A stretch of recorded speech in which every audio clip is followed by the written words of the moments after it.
Assalamualaikum dan salam sejahtera pelajar-pelajar sekalian.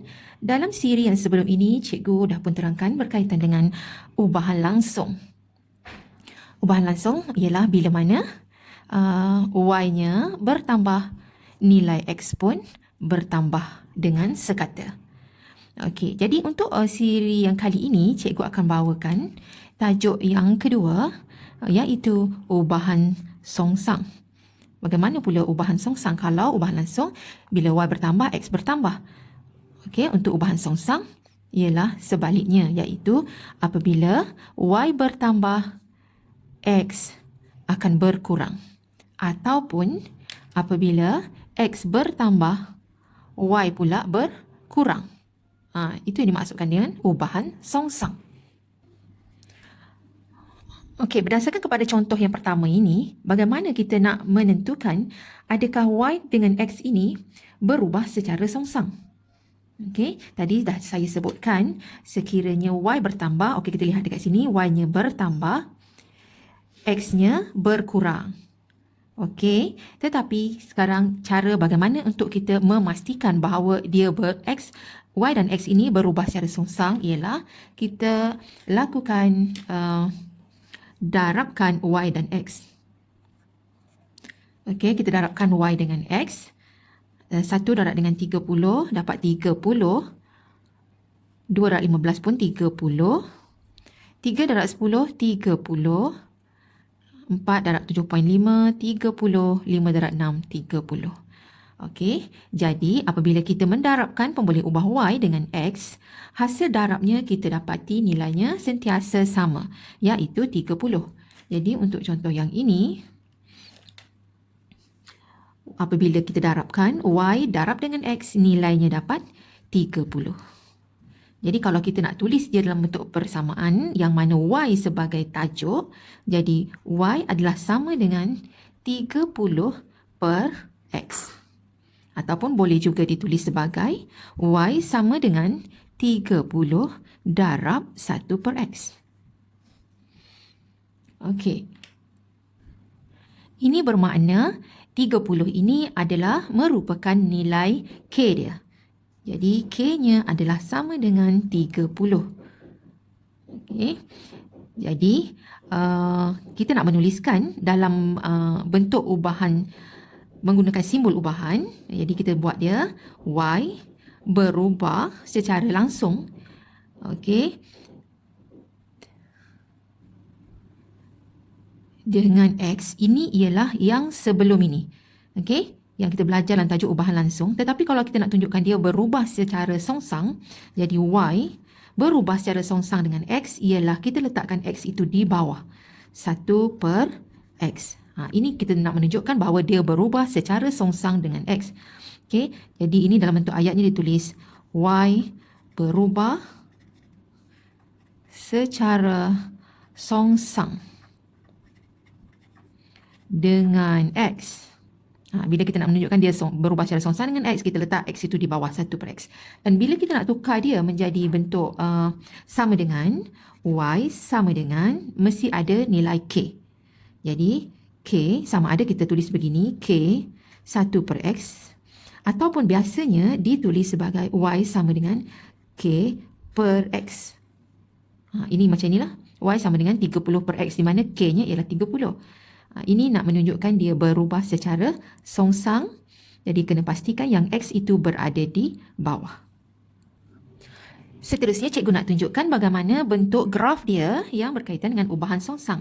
Jadi kalau merujuk kepada persamaan ini, Y sama dengan 30, 1 per X ataupun Y sama dengan 30 per X ini, graf dia kalau cikgu lukiskan Y melawan dengan X, bila X berada di bawah, ini dipanggil graf salingan. Jadi dia punya grafnya adalah satu lengkok macam ni.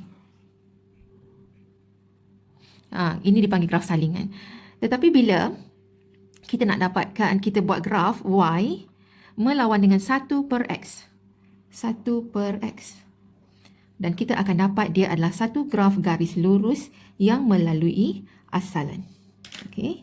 Jadi grafnya dari sini, melalui 0,0 dan terus ke atas. Dia lalui asalan. Jadi ini ialah graf untuk ubahan songsang. Kalau lukis Y dengan X adalah berbeza dengan kalau kita lukis Y melawan 1 per X. Okey. Seterusnya kita lihat contoh yang kedua. Nyatakan hubungan antara pemboleh ubah yang diberi dalam bentuk ubahan dan juga dalam bentuk persamaan. Okey, soalannya yang pertama. P berubah secara songsang dengan Q. Jadi melibatkan dua pemboleh ubah, P dan Q.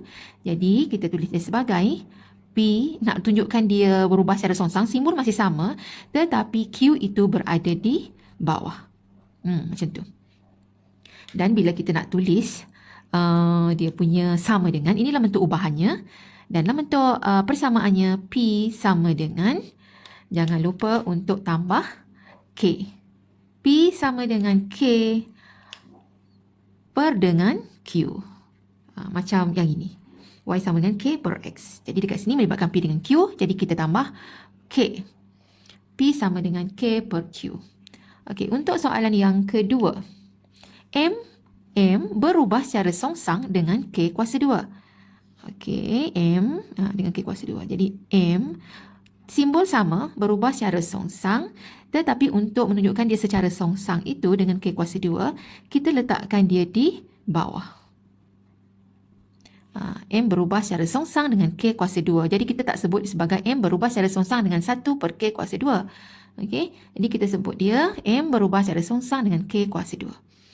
Jadi untuk dalam bentuk sama dengan, maka M adalah sama dengan tambahkan K, kemudian bahagi dengan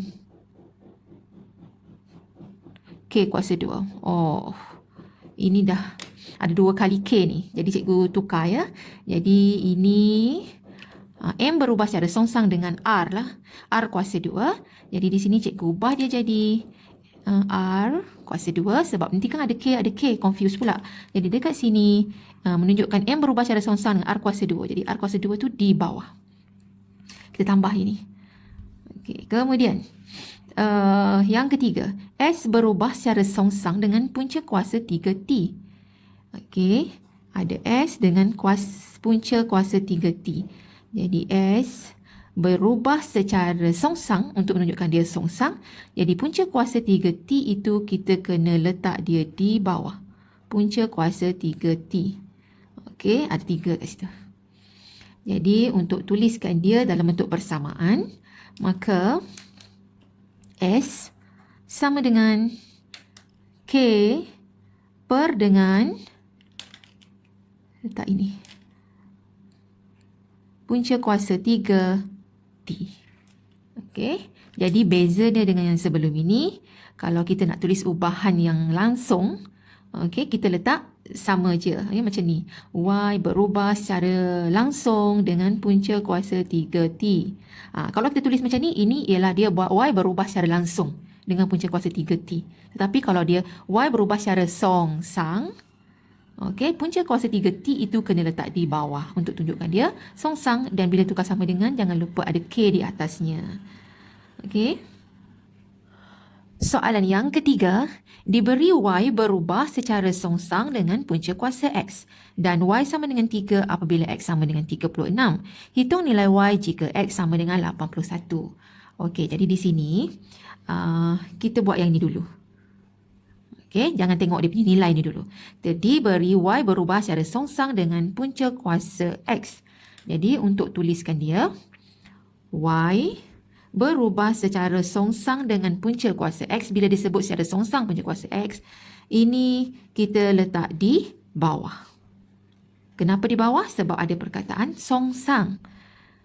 Okey, kemudian daripada simbol kita tukar dia menjadi sama dengan. Y sama dengan, mesti tambah K. K per dengan punca kuasa X. Kita tambah pemalar K dekat situ. Okey, bila dah tulis macam ni, dah selesai dah untuk ayat yang pertama ni. Kemudian diberi nilai. Y-nya 3 apabila X-nya 36. Jadi, kita masukkan nilai ini. Nilai ini diberi, tujuannya ialah untuk kita dapatkan nilai K. Okey, jadi kita masukkan, diberi Y-nya 3. Cikgu gantikan di sini. Y-nya 3 sama dengan, kemudian ada K. Kemudian ada punca kuasa X diberi X-nya ialah 36. Okey. Jadi, kita selesaikanlah. 3 sama dengan K. Punca kuasa 36 ialah 6. Dan nilai K adalah sama dengan, ini bawah sini 6 kali 3, 18. Okey, bila kita dah dapat nilai K, kita tulis semula persamaan kita yang ini. Okey, yang ini kita tulis semula dengan memasukkan nilai K di dalam.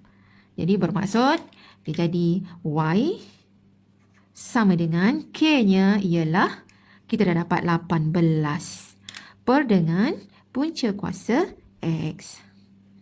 Okey, jadi ini kita dah ungkapkan Y dalam sebutan X. Okey, dah selesai untuk ayat yang ini. Barulah kita pergi kepada menjawab soalan yang ditanya, iaitu hitungkan nilai Y jika X sama dengan 81. Jadi sebelum kita jawab yang ini, kita mesti dapatkan nilai K dahulu dan tulis dulu dia punya persamaan ini. Okey, bila dah dapat ini, barulah kita masukkan dia punya cari, kita nak hitung nilai Y jika X-nya 81. Jadi bermaksud Y sama dengan 18 per dengan punca kuasa X. X-nya diberi 81. Jadi punca kuasa 81. Maka Y adalah sama dengan 18. Punca kuasa 81 ialah 9. Dan nilai Y kita ialah 18 bahagi 9 ialah 2. Jadi kita dah pun menjawab soalan yang ditanya. Jadi itulah dia punya step. Langkah pertama mesti buat dalam bentuk simbol. Bila disebut songsang, letakkan di bawah. Tukar pada sama dengan, tambah K. Kemudian masukkan nilai yang diberi. Tujuannya ialah nak cari K. Dah dapat K, tulis semula persamaan dengan memasukkan nilai K-nya. Dah dapat persamaan ini dan nilai K dah diketahui, barulah kita menjawab soalannya dengan memasukkan nilai dan barulah kita dapat hitungkan nilai Y dan nilai Y-nya ialah 2. Okey. Soalan yang keempat. Sebuah syarikat mencetak buku setiap hari. Jadual menunjukkan bilangan buah mesin iaitu M untuk mesin yang beroperasi dan bilangan dan masa yang diperlukan iaitu T. Jadi ini mesin, ini masa. Masa yang diperlukan T untuk mencetak buku tersebut. Okey. Ini bilangan mesinnya, ini bilangan. Ini ialah bukan bilangan, ini ialah masa. Okey, yang diperlukan. Jadi soalannya di sini ialah diberi T berubah secara songsang dengan M, tentukan nilai P. Okey, ini nilai P. Okey, untuk soalan macam ni, kadang-kadang soalan diberi dalam bentuk table, dalam bentuk jadual macam ni. Tak ada masalah sebenarnya. Jadi cuma kita lihat ayat yang penting dekat sini ialah yang ni. Okey, diberi T berubah secara songsang dengan M. Jadi kita buat T, sebab disebut T dulu, T kita nak tunjukkan dia berubah secara songsang dengan M, kita kena letak M itu di bawah. Okey, kemudian T tukar pada sama dengan, kita kena tambah pemalar K. Kemudian M ini masih kekal di bawah. Kenapa dia di bawah? Sebab ada ayat yang dekat sini berubah secara songsang. Okey, seterusnya macam tadi juga, kita kena cari nilai K dulu. Jadi untuk cari nilai K, kita kena tahu T dengan M. Jadi berdasarkan kepada jadual, di mana T dengan M tahu ialah yang ini. Okey, ini. Yang ini. Iaitu bila mana M-nya 6, T-nya 10. Jadi kita masukkan dalam jadual, T-nya 10. Okey, 10 sama dengan K, saya letak warna merah ya. K per dengan M. M-nya bila T-nya 10, M-nya 6. Jadi kita letak sini 6. Jadi daripada sini kita boleh cari nilai K. 6 ni bawa naik ke atas sini, 6 darab 10 ialah 60. Jadi nilai K kita ialah 60. Jadi bila kita dah tahu nilai K-nya 60, kita tulis semula persamaan ini. Persamaan yang inilah. Okey, dengan memasukkan nilai K. Jadi cikgu tulis di sini T sama dengan nilai K-nya ialah 60. Okey, bahagi dengan M. Jadi dah dapat persamaan ni. Persamaan ini penting sebab untuk menjawab nak mencari nilai P, tentukan nilai P ini kita kena tahu nilai K dan dalam bentuk persamaan ini kena tulis. Okey, sekarang barulah kita jawab soalan tentukan nilai P. Jadi itu kita merujuk kepada kolom yang berikutnya. Kolom yang ini pula. Okey, iaitu bila M-nya 8, T-nya ialah P. M-nya 8. Jadi saya masukkan dalam soalan kita ni. Dalam kolom yang ini, T-nya ialah P, M-nya ialah 8. T-nya P sama dengan ini 60 dan M-nya ialah pada ketika T-nya P, M-nya ialah 8. Bahagi 8. Jadi, untuk cari nilai P, kita selesaikan 60 bahagi 8. Maka kita dapat nilai P-nya ialah 7.5. Gunakan kalkulator ya, dapat 7.5. Jadi selesailah kita menjawab soalan yang ditanya iaitu menentukan nilai P. Jadi saya dah terangkan berkaitan dengan ubahan songsang. Bezanya cuma kita letak bila ada perkataan songsang, kita letakkan dia berubah songsang dengan apa? Dengan punca kuasa X, kita letak punca kuasa X di bawah. Dia berubah secara songsang dengan M, kita letak M itu di bawah. Okey, selebihnya kita cari nilai, tuliskan dulu dalam bentuk persamaan dan cari nilai K. Dah dapat nilai K, gantikan. Dah dapat nilai K ni, masukkan. Okey, seterusnya barulah kita jawab soalan yang ditanya. Okey, jadi saya harap anda semua dah pun jelas berkaitan dengan ubahan songsang dan jangan lupa untuk like dan subscribe.